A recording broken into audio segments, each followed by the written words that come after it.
Okay, let's just dive right into it because we are in the middle of a massive global economic shift right now. We're talking about a fundamental transition away from this long era of cheap debt and easy money and straight into a totally new, highly volatile reality.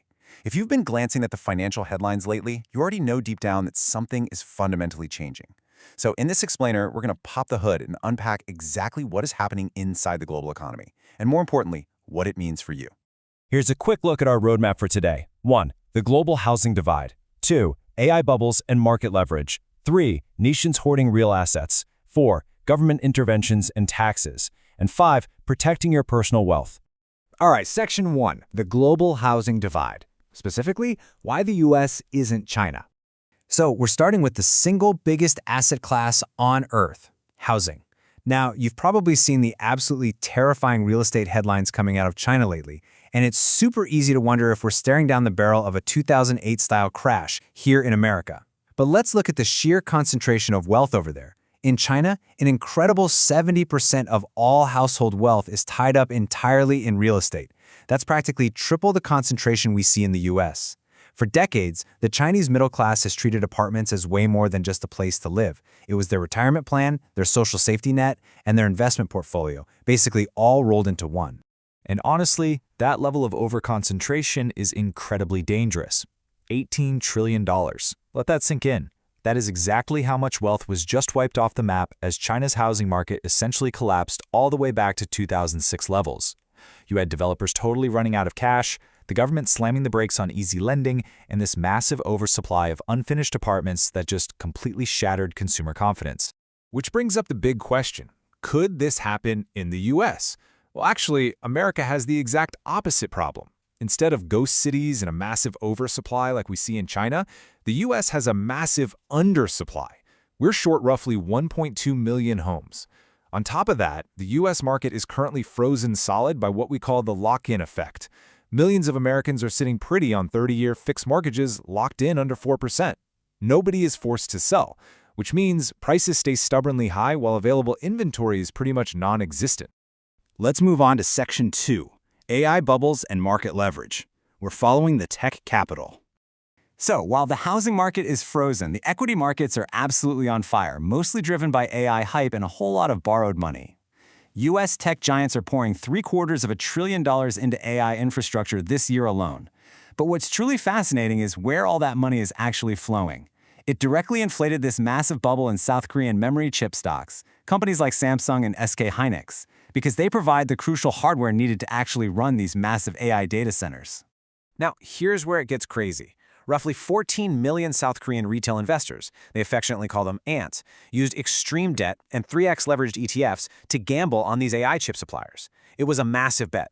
So when U.S. tech stocks took just a brief dip, it instantly triggered widespread margin calls over in South Korea. Brokers forcefully liquidated retail accounts just to cover the debts, which caused prices to plummet even further, triggering even more margin calls. It turned into a historic, automatic doom loop. And you know, this matters deeply for us.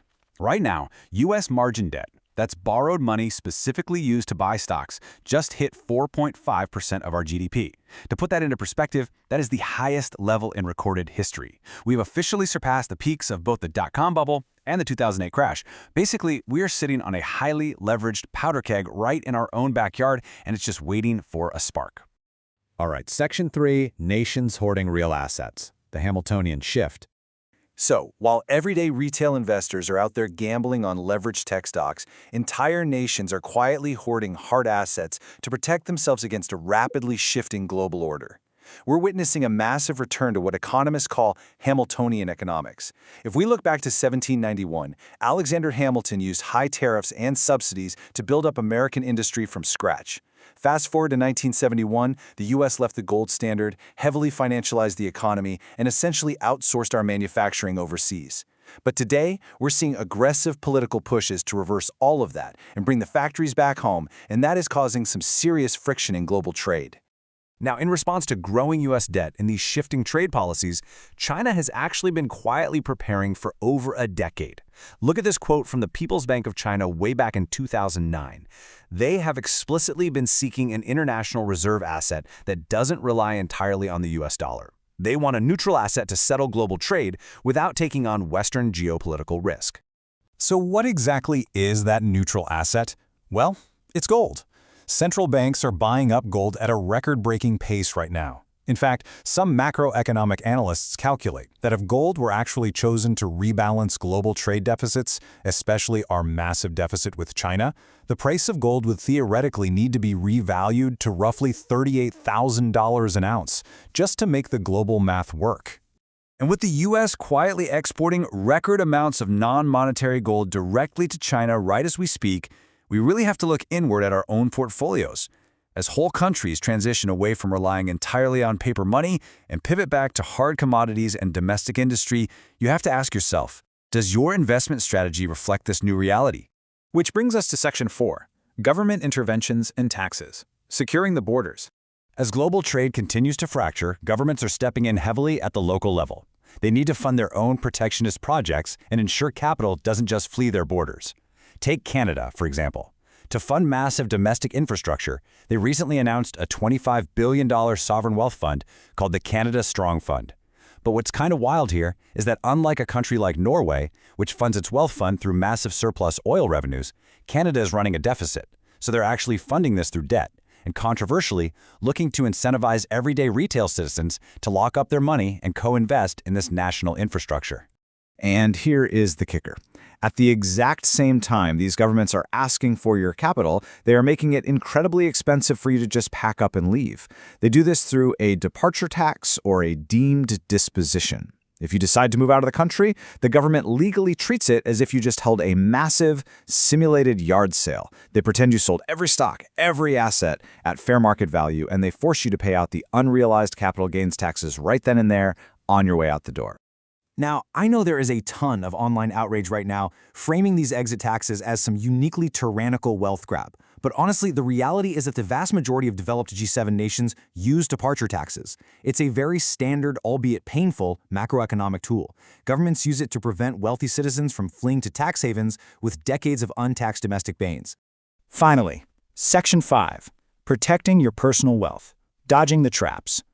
Okay, let's zoom all the way down to the micro level now. With nations hoarding gold, margin debt at record highs, and governments trapping capital, how can you, the everyday investor, actually shield your personal wealth? Look, because traditional avenues like housing feel completely unaffordable right now and the broader macroeconomy feels a bit rigged, a lot of anxious investors are desperately searching for a lifeboat, and sadly, that makes them prime targets for unregulated online finfluencers and illegal, undisclosed promotions pumping up garbage penny stocks or gambling on prediction markets. You absolutely need to be on high alert for these specific red flags. We're seeing literal zero-revenue junior mining companies suddenly rebranding as AI technology plays. It's wild. Some are even using entirely AI-generated avatars in their ads to pump these sketchy stocks to retail investors. Bottom line, if you're seeing promises of free money or a creator isn't explicitly disclosing their financial relationship with a company they're pushing, guard your wallet immediately. Which brings us to the ultimate golden rule of this explainer. Make sure your financial life never depends on a single number going up. Think about it. Whether it was the Chinese middle class dumping 70% of their net worth into real estate, or those South Korean retail investors leveraging their life savings on a single memory chip stock, the ultimate destruction of wealth always stems from a total lack of diversification. When the world gets crazy, your portfolio should be boring. Boring is beautiful. Ignore the hype cycles. Stay away from using margin or leveraged ETFs. Diversify globally across multiple asset classes. That means hard assets alongside standard equities. And please, remember that trying to perfectly time the top or bottom of a volatile market is a complete fool's errand. Time in the market always beats timing the market. So, as we watch these massive geopolitical dominoes fall over the coming years, from Chinese real estate to American AI spending, right down to central banks hoarding gold, I want you to take a hard look at your own assets. Are you letting FOMO, the fear of missing out, dictate your financial decisions? Or have you built something sturdy that can actually weather the storm ahead? Thanks for tuning into this explainer. Stay sharp out there, and I will see you next time.